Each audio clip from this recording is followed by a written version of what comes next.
Okay, so there's Alex. This now is all water. I'm not super deep. I can walk through there. It's probably about ankle deep. And it hasn't really rained here a ton other than for 10 minutes one day. But it's raining elsewhere, obviously. So all that water is working its way still up into parts of the jungle that don't usually have a ton of water. The cement is now covered in water here, where a couple days ago we still did have a cement pathway. You can see way down there, there's a little strip of cement still, but this all is water. Then our bridge here that usually doesn't get that much water on it, it's just muddy, now obviously has water.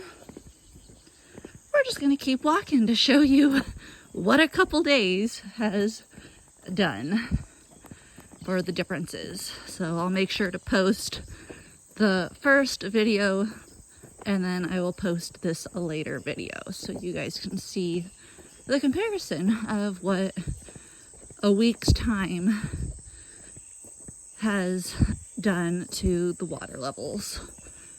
So this has water.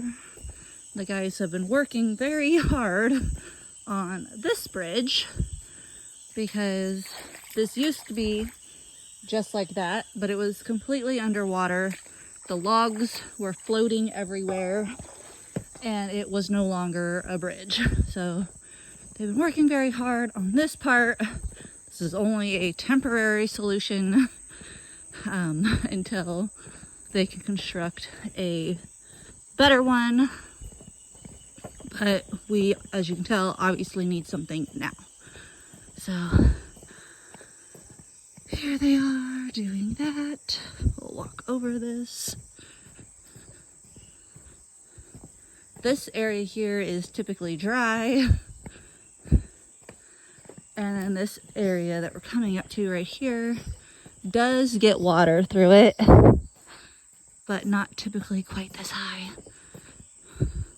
But this area below me, even when there's not water on it, oh, sorry, even when there's not water like this, Alex does say it's not counted as a solid ground. Like you can walk on it, but it's not actually solid ground. It's more just tons and tons of years worth of leaf litter and debris that has made that ground solid. So you can very easily shove a post down in there.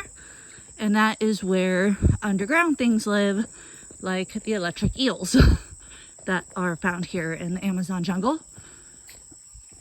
This area here won't hopefully ever flood because this again is the middle of the property where our house is, which is back up in there.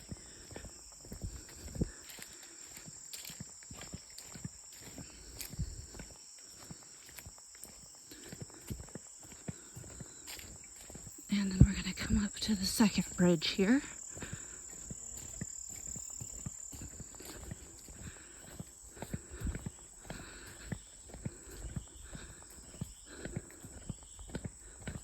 There we go, coming up to the second bridge.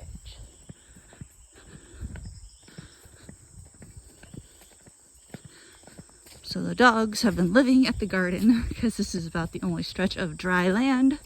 Kind of feel a little bit like underwater world. Dry land. But okay, here we are.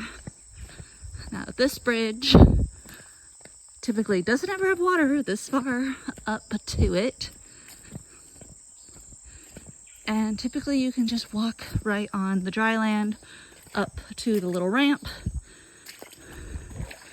and then onto the bridge, but that is not the case. And this water here is about calf, mid-calf high, maybe a little higher. Yeah, probably just below the knees because it is starting to go in the boots there. Okay. Yep, so I would say knee height, that water. And then here obviously is going to be even deeper.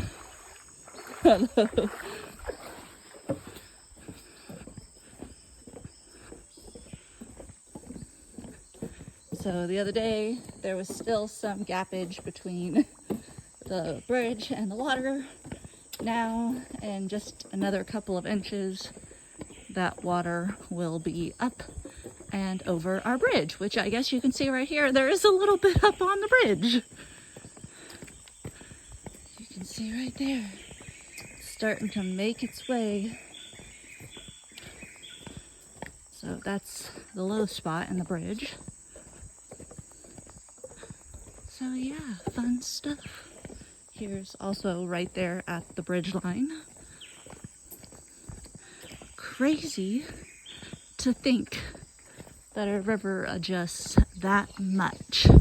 And maybe if you guys, any of you that follow us live along like the Mississippi River or the Colorado River or any other river in the world, you might know that this is what river life is like. But for someone that lives in California, this is very different. We don't see this much water. And then, as you can tell, the garden is still perfectly dry.